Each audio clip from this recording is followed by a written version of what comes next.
প্রিয় শিক্ষার্থী, আসসালামু আলাইকুম। আজকে বরাবরের মতোই আমরা ষষ্ঠ ক্লাস নিয়ে আসছি। আমি তোমাদের সেই পরিচিত তানু ভাই। তো আজকে আমাদের ক্লাস 6।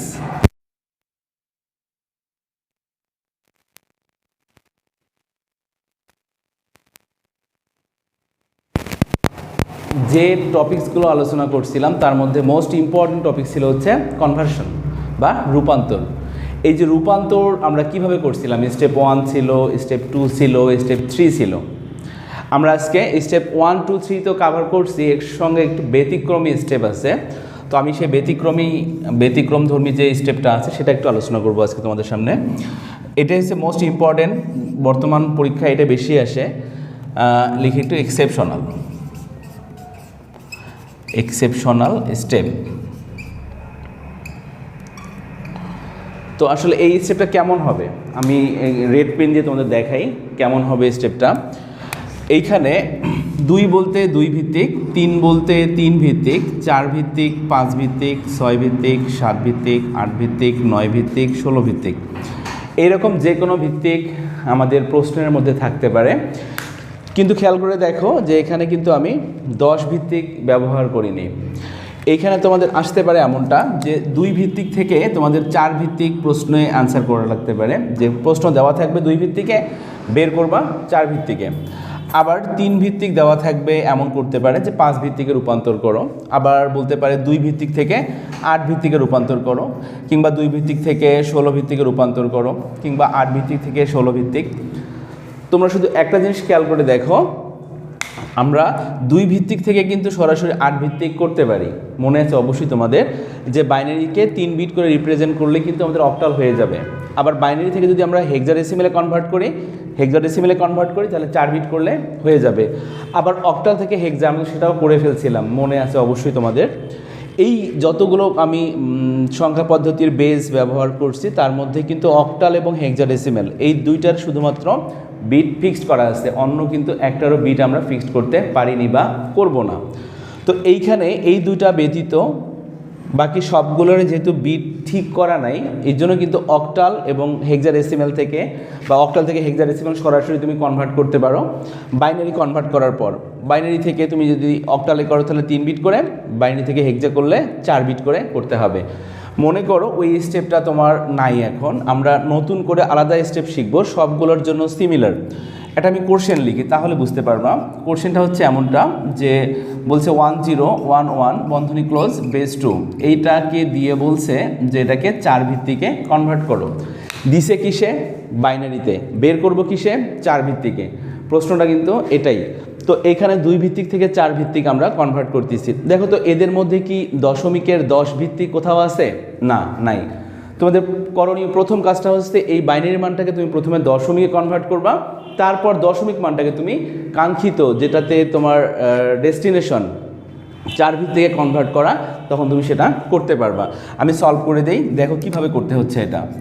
সলভ, প্রথমে তোমার যেটা কোশ্চেন দেওয়া আছে বাইনারি মানটা তুমি সেটা লিখবা। এই বাইনারি মানটাকে তুমি কি করবে? প্রথমে দশমিকে কনভার্ট করবা। মনে করো দেখো বাইনারি থেকে দশমিক আমরা কিন্তু করে আসছি। কিভাবে করছিলাম? যেহেতু আমরা বাইনারি থেকে দশমিক করব, এই জন্য কিন্তু প্রথমে যত থাকবে অর্থাৎ 1, 2, 3, 4টা বিট আছে এখানে। প্রথম বিট 1কে নিব, আর এটার স্থানীয় মানের জন্য আমরা বেস, যেহেতু সংখ্যাটাই বাইনারি এই জন্য বেস 2 ব্যবহার করব। 1-এর পরের ডিজিট কয়টা আছে? 3টা, এই জন্য এর উপরে কিউব ব্যবহার করব। প্লাস সাইন 0 × 2 তার উপরে স্কোয়ার হবে, প্লাস 1 × 2 তার উপরে 1, প্লাস 1 × 2 তার উপরে 0। খেয়াল করে দেখো প্রত্যেকটার কিন্তু আমরা বেস গুণ করে ফেলছি, যেটা আমাদের প্রদত্ত সংখ্যা ছিল বা প্রদত্ত যে মানটা ছিল তার মানের বেস 2 ছিল, আমরা 2 ব্যবহার করে ক্যালকুলেশন করছি। তো আমাদের ডেস্টিনেশন কোথায়? আমাদের ডেস্টিনেশন 4 ভিত্তিকে কনভার্ট করা। আমরা কিন্তু কখনো বাইনারি থেকে 4 ভিত্তিক করতে পারবো না। প্রথমে বাইনারি থেকে অবশ্যই তোমাকে দশমিকে কনভার্ট করতে হবে। 2-এর উপরে 3 মানে হচ্ছে কত? 8, প্লাস 0-এর সঙ্গে যাই গুণ করবা 0ই হবে। 2-এর উপরে 1 মানে 2, তার সঙ্গে 1 গুণ করলে 2 হচ্ছে 2-এর উপরে 0 বলতে 1, আর 1 গুণ করলে 1 হবে। তাহলে 8, 2, 10 আর 1, 11। তুমি কিসে কনভার্ট করলে? এটা অবশ্যই আমরা দশমিকে কনভার্ট করলাম। আমরা কিন্তু 4 ভিত্তিকে এখনও করতে পারি নাই। আমি প্রথমে বাইনারি মানটাকে 10 ভিত্তিক করলাম। এখন তুমি এই 10 ভিত্তিক মানটাকে 4 ভিত্তিকে অনায়াসে রূপান্তর করতে পারো। এখন কথাটুকু লিখতে পারো এখানে, এখন লিখে এই যে তুমি বাইনারিকে দশমিক করছো কিসে, 11তে না, এই 11 এই মানটিকে তুমি কিসে কনভার্ট করবো এবার, 4 ভিত্তিক, এই জন্য 4 দ্বারা ভাগ করবা। তাহলে তোমার 3 নিলে কত, 3 4 12 বেশি হয়ে যায়, তাহলে 2 নিবা অবশ্যই, 4 2 8, 9 10 11, তাহলে ভাগ শেষের মান কিন্তু আমাদের 3। দেখো আমি তোমাদের আবারও এটা দেখাই দিচ্ছি, 4 4 2 8, তাহলে আমাদের এই যে 3 চলে আসছে না, এটা ভাগ শেষ, এই যে ভাগ শেষের মান দিয়ে দিছি। আবারও 4 দ্বারা ভাগ করতে হবে, 4 দ্বারা 2কে ভাগ করা সম্ভব না, এই জন্য 0 এখানে, আর এই 2 চলে যাবে রাইট সাইডে। ইকুয়াল কত আসলো, 23। মনে আছে অবশ্যই তোমাদের কাউন্ট করতে হবে নিচ থেকে উপর পর্যন্ত, তাহলে 23 কিসে হবে এটা, এটা কিন্তু আমাদের 4 ভিত্তিকে। ক্লিয়ার? দেখো আমি কিন্তু কি করলাম, এটা বাইনারিকে প্রথমে দশমিকে কনভার্ট করছি, তারপর দশমিক মানটাকে তুমি 4 ভিত্তিকে রূপান্তর করে ফেলছো। ক্লিয়ার? এখন তুমি কি করবা, অ্যান্সার লিখবা কিভাবে, অতএব। এখন কিন্তু আমরা দশমিককে আসলে প্রশ্ন দিয়ে অ্যান্সার লিখবো এমনটা কখনোই না, আমাদের কোশ্চেন যেটা ছিল 1011 বন্ধনী ক্লোজ করে বাইনারি 2 আমরা কনভার্ট করছি 4 ভিত্তিকে, কত আসছে 23, তুমি 23 লিখে দিবা 4 ভিত্তিক, এটা হচ্ছে আমাদের অ্যান্সার। ক্লিয়ার? আমরা এভাবেই কিন্তু যে কোনো সংখ্যা থেকে বা যে কোনো বেসধারী মান থেকে অন্য যাতে কনভার্ট করতে বলবে আমরা তাতেই কনভার্ট করতে পারবো, কিন্তু খেয়াল রাখতে হবে এটা যে যাতে কনভার্ট করতে বলছে সেটা যদি দশমিক ব্যতীত অন্য কোনো সংখ্যা পদ্ধতির বেস দেওয়া থাকে, তাহলে প্রথমে আমাকে অবশ্যই দশমিকে কনভার্ট করতে হবে। এইখানে তুমি এবার খেয়াল করে দেখো, তুমি যদি বাইনারি থেকে হেক্সা করতে চাও, তুমি চাইলে এই নিয়মটাও কিন্তু অ্যাপ্লাই করতে পারো, একই অ্যান্সার আসবে।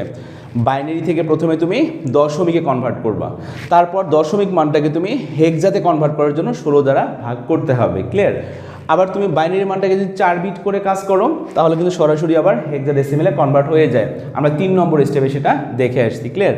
তো আমরা হেক্সা বা অক্টাল থেকে হেক্সা কিন্তু আমরা ওইভাবেও করতে পারবো আর কি, যে প্রথমে অক্টাল মানটাকে দশমিক কনভার্ট করব, তারপর দশমিক মানটাকে আমরা হেক্সাডেসিমেলে কনভার্ট করব।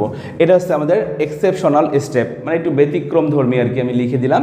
আর এই প্রশ্নগুলোই কিন্তু এখন পরীক্ষায় তোমরা সচরাচর কলেজে দেখতে পারবা, কিন্তু এটা ফাইনাল পরীক্ষায় কম আসে, বাট কলেজে কিন্তু দিবে এটা, তোমাদের প্রি টেস্ট বলো, টেস্ট বলো, বা প্রথম বর্ষ বা তোমাদের যে ফার্স্ট ইয়ার ফাইনাল, তখন দেখবা এই কোশ্চেনগুলো কিন্তু খুব রিপিট হয়। এই জন্য মনে রাখতে হবে, যদি এদের মধ্যে কোনো সংখ্যা থেকে বা কোনো বেজ থেকে কোনো বেজে যদি কনভার্ট করতে বলে, তাহলে শুরুতে তোমাকে কি করতে হবে, দশমিকে রূপান্তর করে নিতে হবে।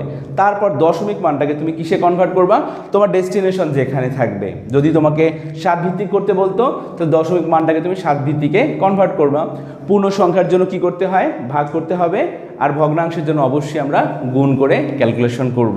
এটা হচ্ছে আমাদের ব্যতিক্রমধর্মী স্টেপ। যদি তোমাদের এর মধ্যেও কোনো প্রবলেম হয়, তাহলে অবশ্যই আমাকে কমেন্টের সাহায্যে জানাবা। যদি কোনো প্রবলেম হয় তাহলে আমি ইনশাল্লাহ সলভ করে দিব আর কি। তো আমাদের ব্যতিক্রমধর্মী স্টেপ তোমরা অবশ্যই বুঝতে পারছো মনে হয় আর কি। যদি